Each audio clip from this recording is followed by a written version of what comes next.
Welcome to Jazz Piano Skills. I'm Dr. Bob Lawrence. It's time to discover, learn, and play jazz piano. Today, you are going to discover Diatonic II-V-I exercises.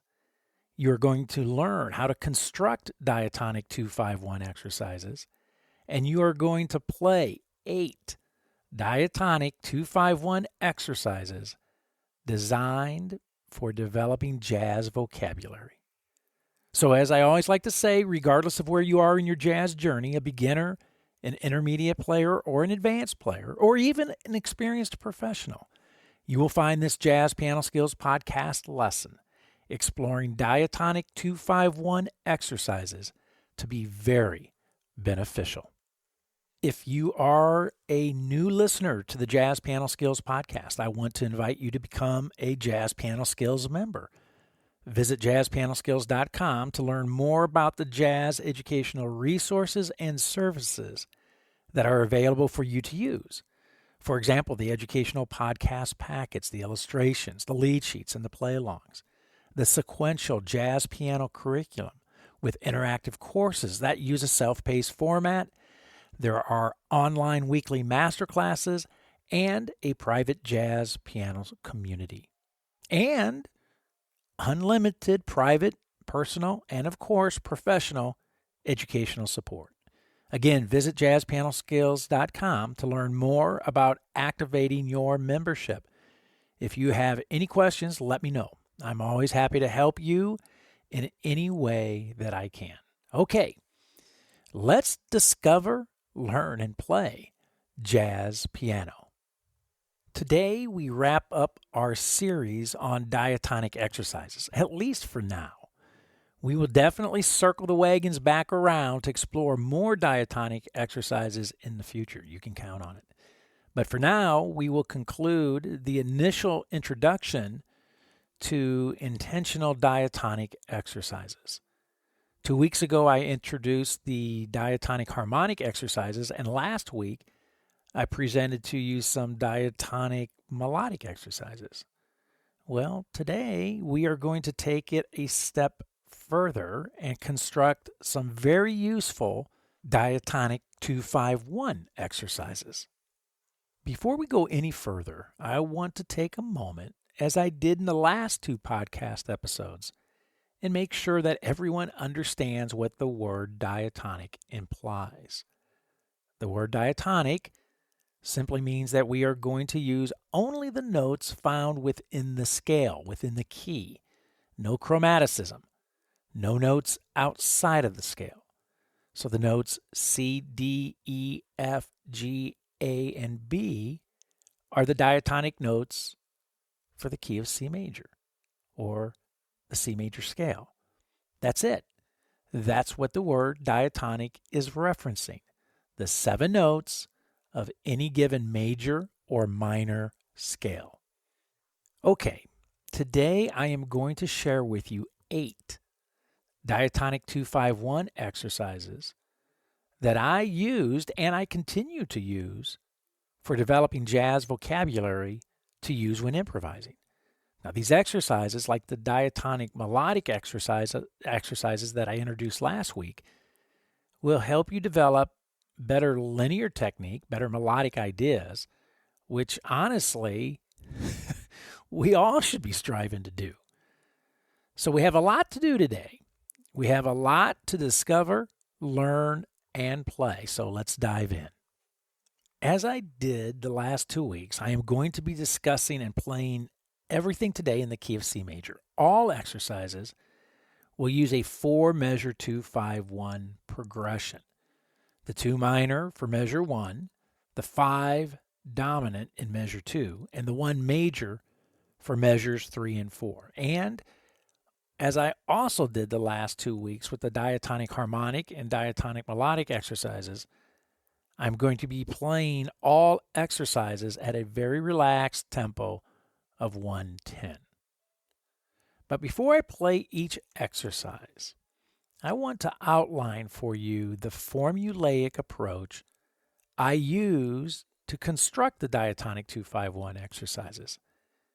I always develop and use a structured roadmap to guide my practicing so that I can easily replicate my playing in all 12 keys. And quite honestly, if I am unable to easily transfer and replicate my playing to other keys, I have a flawed practice approach. And, needless to say, a flawed practice approach is not good. A flawed practice approach produces little, if any, positive results. Typically, zero musical results. So here is my formulaic approach for constructing and playing the Diatonic II-V-I exercises. Number one, I will be using alternating ascending and descending motion. I will ascend on the 2, descend on the 5, and ascend on the 1. Or descend on the 2, ascend on the 5, and descend on the 1. Number 2, I will be using arpeggio motion only on each chord consisting of the root, 3rd, 5th, and 7th of the chord, which may be played in root position or any of the inverted shapes. Number 3, I will play each arpeggio using eighth notes placed on counts 1 and 2 of each measure. Number 4, I will rest on counts 3 and 4 of each measure to assess and prep. Assess what I just played and how well I played it, and prepare to play the next chord in the progression. Number 5, I will always ascend or descend using the closest chord tone on the ascending or descending side of the last chord tone of the preceding chord. Now that may sound a little confusing, but it won't be as we go through today's lesson. And if you have downloaded the podcast packets and have the illustrations and the lead sheets in front of you, you will see what I am talking about. As the old saying goes, a picture is worth 1,000 words. And number 6, after playing through the alternating ascending and descending 2-5-1 line several times, straight with no embellishments, I will begin using the shapes and the direction of the line to begin improvising. And when improvising, I will use only the notes of the root position or the inverted shape. No outside notes, no upper or lower neighboring tones, no chromaticism. Just the notes of the chord. One final caveat. When you are using the podcast packets along with this episode, take note that I grouped all of the ascending exercises together and all of the descending exercises together in the illustrations and the lead sheets. However, today when I play the exercises, I will alternate between ascending and descending exercises. So on your illustrations and lead sheets, just know that exercise 1 is followed by exercise 5, and exercise 2 is followed by exercise 6, 3 by 7, and 4 by 8. Okay, exercise 1 ascends through the D minor 7th chord in measure 1 using the root as the entry point and the 7th as the destination point. All 4 notes, the root, the 3rd, the 5th, and the 7th, are played as eighth notes on counts 1 and 2 of the measure. Again, I am going to rest on counts 3 and 4 to assess my playing of the D minor 7th, the good, the bad, and the ugly, and prep for my playing of the G dominant 7th chord. In measure 2, I am going to descend through the G dominant seventh, starting on the third of the chord, the note B. Why B? Because the note B is the closest chord tone on the descending side of the note C, the last note of my D minor seventh arpeggio. So I'm going to descend through my G dominant seventh using second inversion, B, G, F, and D, and using eighth notes. Again, playing on counts 1 and 2 of the measure and resting on counts 3 and 4 to assess and prep. In measure 3, I am going to use ascending motion to play the C major 7th arpeggio. I'm going to begin my ascending C major 7th arpeggio on the note E. And why E? Because the note E is the closest chord tone, the closest note on the ascending side of the note D, the last note of the G dominant 7th chord. So I'm going to ascend through the C major 7th in first inversion, E, G, B, C. Again, playing on counts 1 and 2 of the measure and resting on counts 3 and 4 to assess what I just played, the good, bad, and ugly.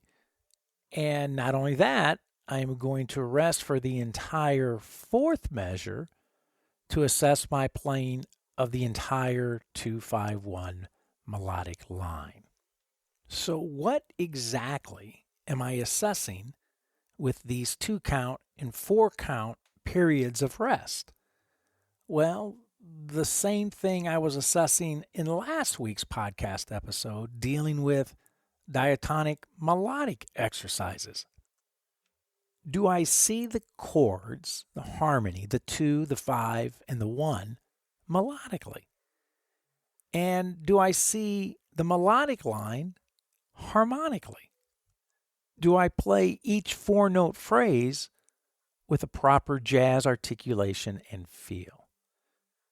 And do I play the entire 2-5-1 line musically, as if it was being improvised within the context of a song? One last thing to quickly discuss before playing exercise 1. The voicings that I am going to be playing in my left hand are the contemporary shell voicings.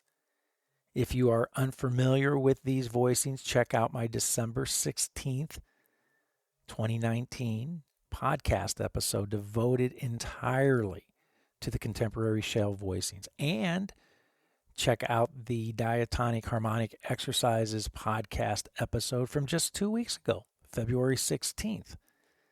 Both of these episodes, along with the podcast packets, the illustrations, lead sheets, and play-alongs, should get you up to speed on contemporary shell voicings rather quickly. Okay, let's get after it. Let's bring in the ensemble and play exercise 1, and then we can talk about it. Here we go. Let's check it out.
very, very cool. I know I explained it earlier, and I know you heard it in my playing, but I just want to state it again, that in the last half of each exercise, I am improvising using the shapes of the root position or inverted arpeggios. That's it. No scale tones, no outside notes, no chromatic upper or lower neighboring tones. So how is it possible that simple arpeggios involving only the root, third, fifth, and seventh of the chord, how is it possible that the root, third, fifth, and seventh of the chord sound so much like jazz? The quick answer, because roots, thirds, fifths, and sevenths are the primary tools in the arsenal of every professional jazz musician and are used extensively throughout their solos when improvising. I make this point because so many beginning jazz musicians, including myself when I was getting started, think that the jazz solos they are hearing must be some serious, fancy schmancy stuff because they sound so good. In fact, the solos sound so good that there is absolutely no way I can be hearing the roots, thirds, fifths, and sevenths of chords. Those notes are way too simple, too bland to sound that good. Well, skewed thinking will always lead you astray. And if you are trying to develop jazz language for improvising, void of the roots, thirds, fifths, and sevenths, then I am sorry to say, you have skewed thinking and you have definitely been led astray. But no fear. This podcast lesson will get you thinking correctly and back on track. All right, let's take a look and listen at the next Diatonic II-V-I exercise. Well, we all know what goes up must come down. So this time, instead of starting the 2-5-1 line ascending from the root of the D minor chord, I am going to descend from the root of the D minor chord. So my D minor descending arpeggio will be D, C, A, and F. All four notes, the root, third, fifth, and seventh, are played as eighth notes on counts 1 and 2 of the measure. And once again, I am going to rest on counts 3 and 4 to assess my playing and prep for my playing of the G dominant 7th chord. So the D minor 7 descending arpeggio, D, C, A, and F, is a D minor inverted shape. First inversion. In measure 2, I am going to ascend through the G dominant 7th, starting on the root of the chord, the note G. Why G?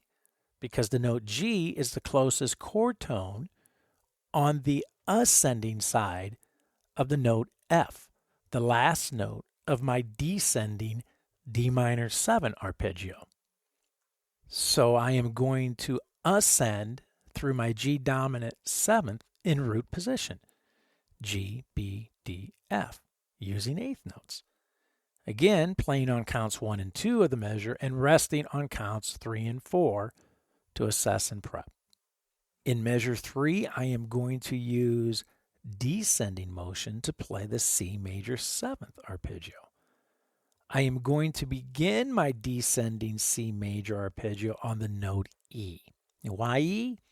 Because the note E is the closest chord tone, the closest note on the descending side of the note F, the last note of the G dominant 7th arpeggio. So I'm going to descend through the C major 7th in second inversion, E, C, B, and G. Again, playing on counts 1 and 2 of the measure and resting on counts 3 and 4 to assess what I just played. So once again, what exactly am I assessing with these 2 count and 4 counts periods of rest? Number 1, do I see the chords, the harmony, the 2, the 5, and the 1? Do I see them melodically? And do I see the melodic line harmonically? Number 2, do I play each 4-note phrase with a proper jazz articulation and feel? And number 3, do I play the entire 2-5-1 line musically as if it was being played, being improvised within the context of a song? Okay, let's bring the ensemble back in and play exercise 2, and then we can talk about it. Here we go. Let's check it out.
I love it.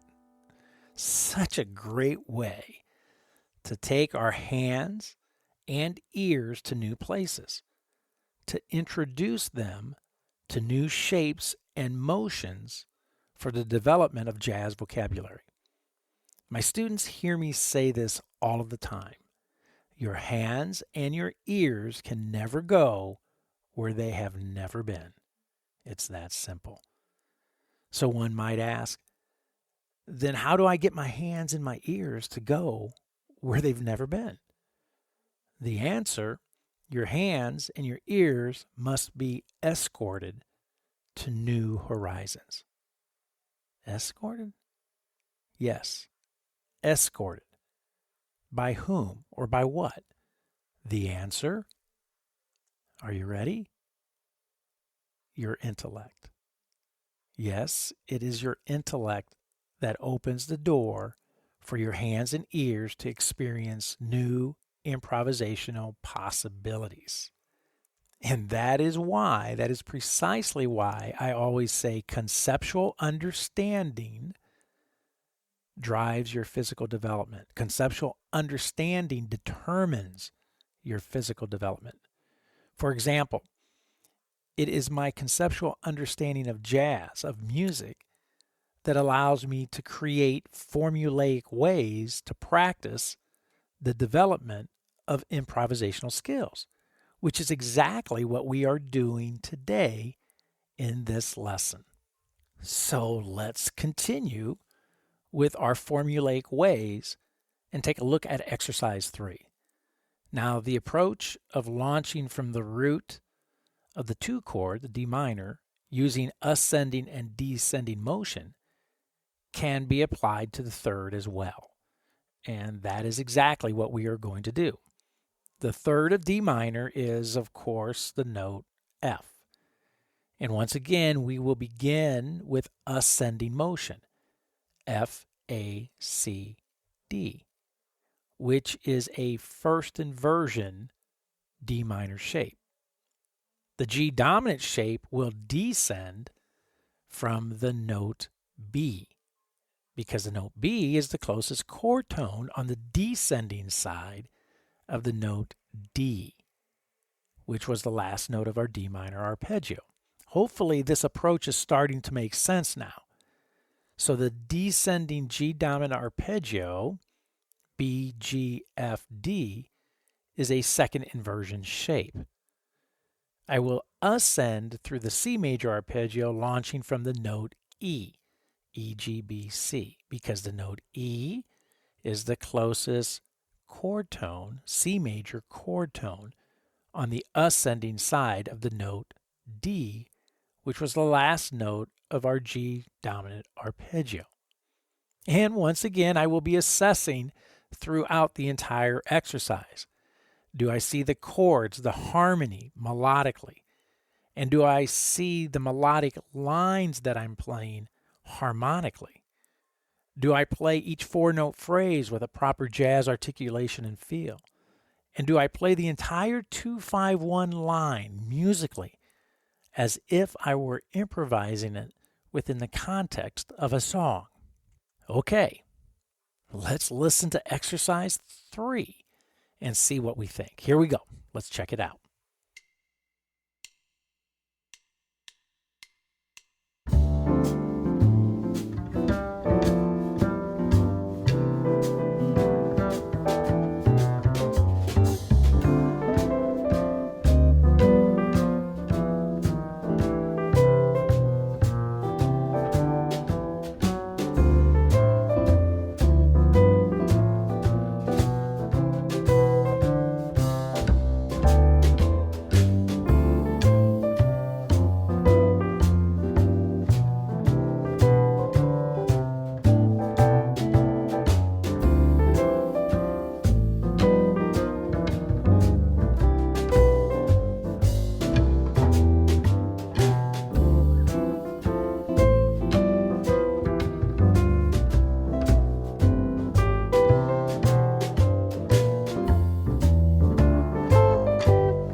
Very nice. I want to point out that once I begin to improvise, after, of course, playing through the 2-5-1 line several times to solidify the shapes and motion of the line, I continue to hear, once I begin to improvise, I continue to adhere to the shapes and motion of the lines. I do this because the parameters will spawn my creativity. In other words, by having a set of rules, if you will, that I have to follow, I am forced to be creative within my boundaries. Listen very, very carefully. I am going to give you a huge jazz tip. Are you ready? Are you listening? Here we go. It is the limiting and not the abundance of options that challenges us to be creative. It is through the administering of self-imposed restrictions that our improvisational skills develop. Let that sink in. I had a teacher who used to say, if you can't improvise with 2 notes, adding a 3rd note won't solve the problem. He was absolutely 100% correct. If you can't improvise with 2, adding a third won't solve the problem. So remember, it is through the administering of self-imposed restrictions, maybe just 2 notes, that our improvisational skills develop. And again, let that sink in. Okay, on to exercise 4. We just launched from the third of the 2 chord using ascending motion, which means that we are now going to launch from the third using descending motion. The third of D minor is, of course, the note F, and our descending motion will create a second inversion shape. So we start on F, F, D, C, A. The G dominant shape will now ascend from the note B, because the note B is the closest G dominant chord tone on the ascending side of the note A, which was the last note of our D minor arpeggio. The ascending G dominant arpeggio, B, D, F, G, is a first inversion shape. I will then descend through the C major arpeggio, launching from the note E, E, C, B, G, because the note E is the closest C major chord tone on the descending side of the note G, which was the last note of our G dominant arpeggio. This creates a second inversion shape. And once again, I will be assessing throughout the exercise. Number 1, do I see the chords harmony melodically? And do I see the melodic line harmonically? Number 2, do I play each 4-note phrase with a proper jazz articulation and feel? Number 3, do I play the entire 2-5-1 line musically as if I were improvising within the context of a song? Okay, let's bring the ensemble in. Let's listen to exercise 4 and see what we think. Here we go. Check it out.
Pretty cool, right?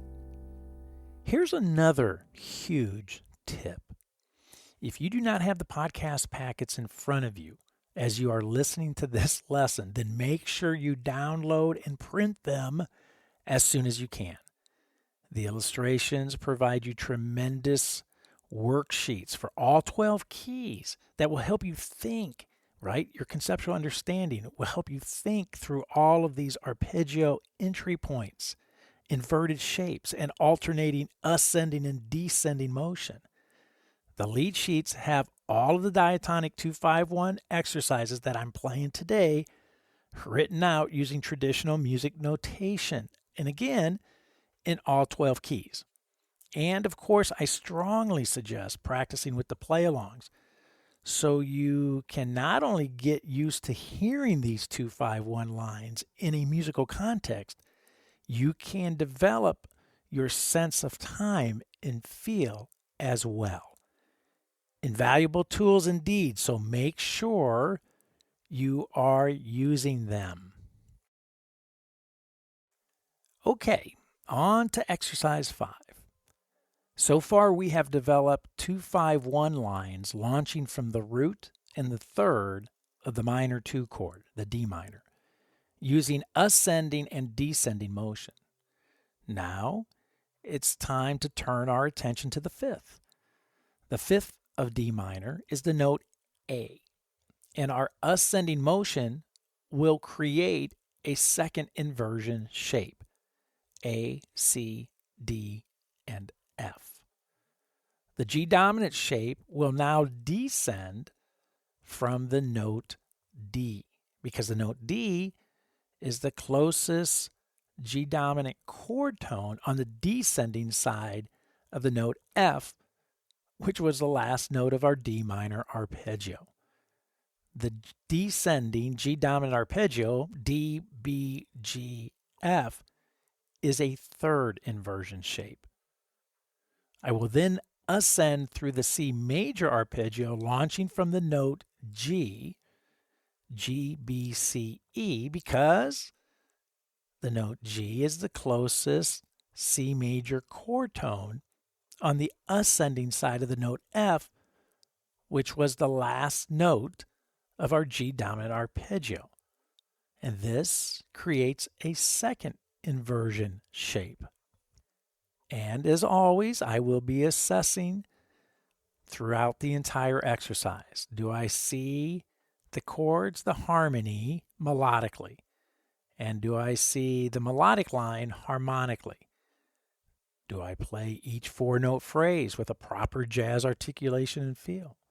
And do I play the entire 2-5-1 line musically, as if I were improvising it within the context of a song? Okay, time to check out exercise 5. Let's see what we think. Here we go.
Love it, love it, love it.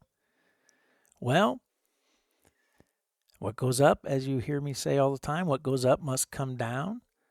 So now let's start our 2-5-1 line with a descending arpeggio launching from the 5th of the 2 chord of the D minor. The 5th of D minor is the note A, and so our descending motion will create a third inversion shape, A, F, D, C.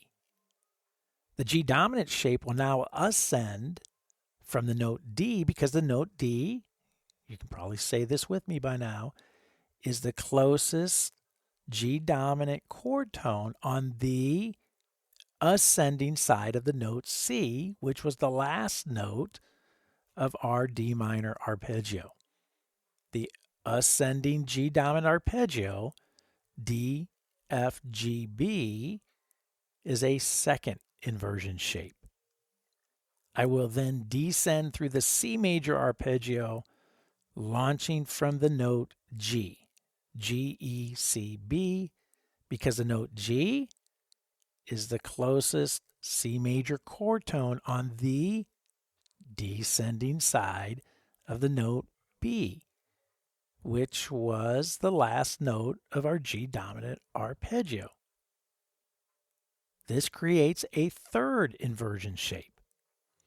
And as I have done when playing every exercise, I will be asking myself the following questions. Say it along with me. Number 1, do I see the chords, the harmony, melodically? Do I see the melodic line harmonically? Number 2, do I play each 4-note phrase with a proper jazz articulation and feel? And number 3, do I play the entire 2-5-1 line musically, as if I were improvising it within the context of a song? Okay, let's listen to exercise 6 and see what we think. Here we go. Check it out.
As my dad used to say, not too shabby.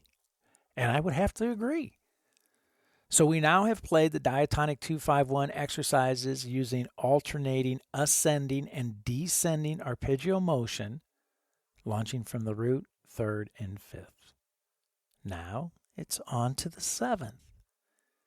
I'm going to start the 2-5-1 line with an ascending arpeggio launching from the seventh of the II chord, the D minor.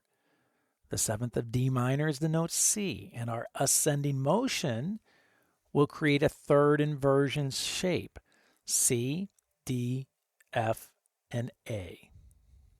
The G dominant shape will now ascend. No, descend.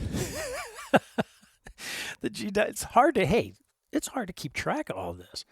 So the G dominant shape will now descend from the note G because the note G is the closest G dominant 7 chord tone on the descending side of the note A, which is the last note of our D minor arpeggio. The descending G dominant arpeggio, G, F, B, no, I am just botching it here, man. G, F, D, and B is a first inversion shape. I will then ascend through the C major arpeggio, launching from the note C, C, E, G, B, because the note C is the closest C major chord tone on the ascending side of the note B, which was the last note of our G dominant arpeggio. And this, of course, creates a root position shape. And you got it. You know I'm going to be assessing. I'm going to be assessing what? Number one, do I see the chords, the harmony, the 2-5-1 melodically? And do I see the melodic line harmonically? Number two, do I play each 4-note phrase, 8th note phrase with a proper jazz articulation and feel? And do I play the entire 2-5-1 line musically, as if it were being improvised within the context of a song? So, okay, let's listen to exercise 6 and see. No? I need a break. Let's listen to exercise 7 and see what we think. Here we go. Let's check it out.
So incredibly cool. I love practicing like this and discovering new jazz language for using while improvising. It's like going on the hippest scavenger hunt ever, period. It's way too much fun, so you have to be very careful. You'll find yourself sitting at the piano for hours, searching, exploring, and discovering new melodic treasures.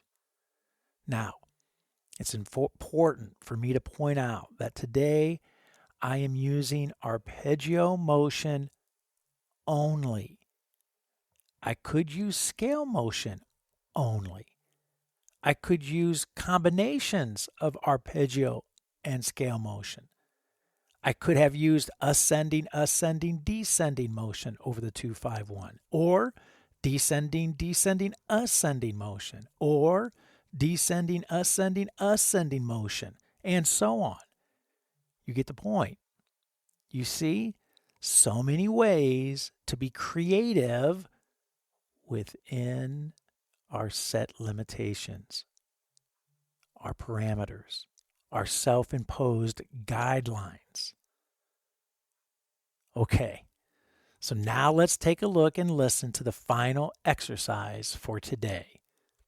I will be descending from the 7th of the II chord, D minor, the note C, and my descending motion will create a root position shape, C, A, F, D. The G dominant line will now ascend from the note F because the note F is the closest G dominant chord tone on the ascending side of the note D, which was the last note of our D minor arpeggio.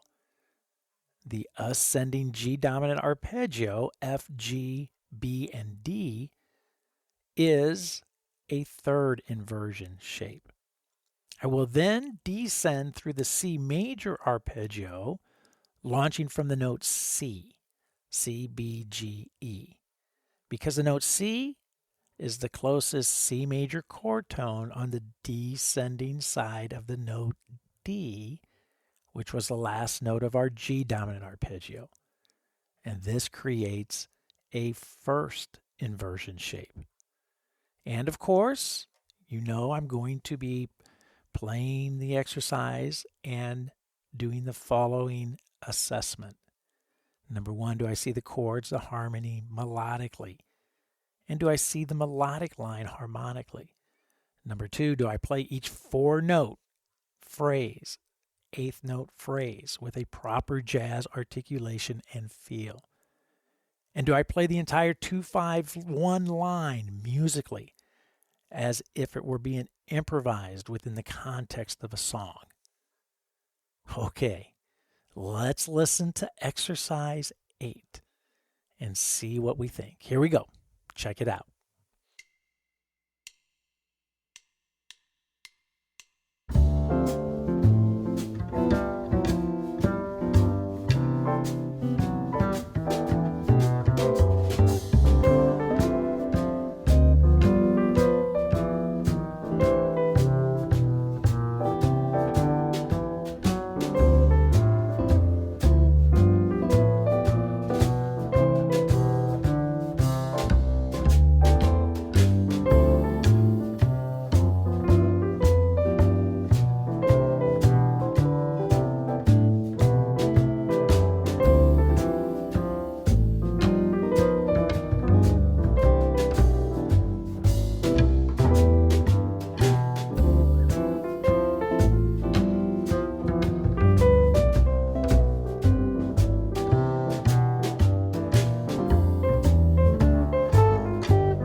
Wow.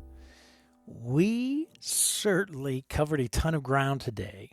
And what a nice conclusion to the diatonic series that we started 2 weeks ago with the diatonic harmonic exercises, which served as a nice segue into last week's episode exploring diatonic melodic exercises, which was the perfect setup for today's episode outlining 8 Diatonic II-V-I exercises, perfect for developing jazz vocabulary to use for improvising.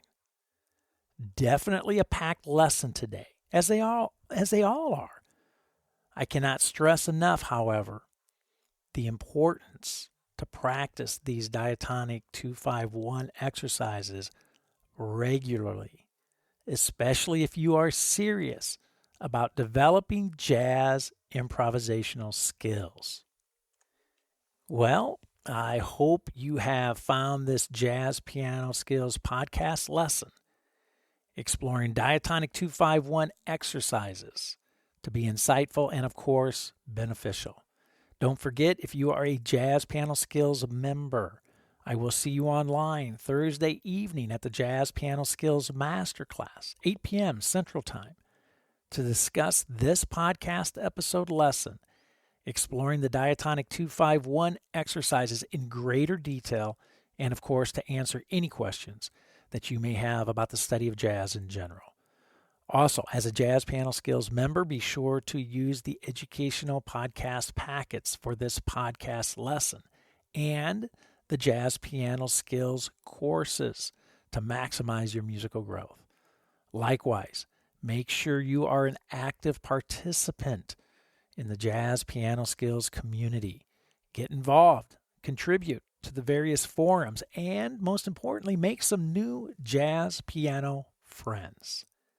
As always, you can reach me by phone, 972-380-8050, extension 211, by email, Dr. Lawrence, drlawrence at jazzpianoskills.com, or by SpeakPipe, found throughout the Jazz Piano Skills website. Well, that's it for now. And until next week, enjoy the Diatonic II-V-I Exercises. Enjoy the journey. And most of all, have fun as you discover, learn, and play jazz piano.